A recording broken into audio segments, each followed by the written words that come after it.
ہماری اماں حضرت سیدہ عائشہ رضی اللہ تعالی عنہ روایت کرتی ہیں، رسول اللہ صلی اللہ علیہ وسلم نے ارشاد فرمایا، قربانی کرنے والے کو اس کے جانور کے ہر بال کے بدلے اللہ نیکی عطا فرماتا ہے۔ قربانی کرنے والے کو اس کے جانور کے ہر بال کے بدلے اللہ نیکی عطا فرماتے ہیں۔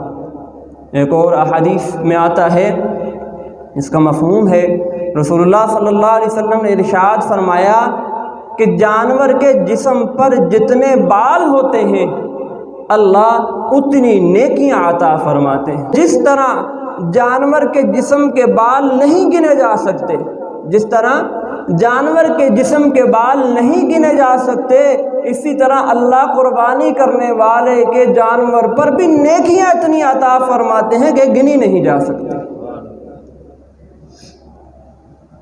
اور حضرت علی رضی اللہ تعالیٰ عنہ سے روایت ہے، اس کا مفہوم ہے، آپ نے حضرت فاطمہ رضی اللہ تعالیٰ عنہ سے کہا، فاطمہ جاؤ اپنی قربانی کے قریب چلی جاؤ، اپنی قربانی پر جا کر کھڑی ہو۔ کیوں؟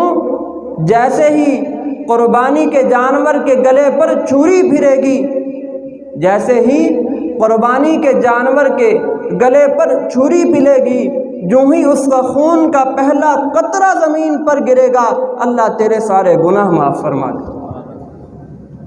پھر فرمایا کل قیامت کے روز قربانی کرنے والا جانور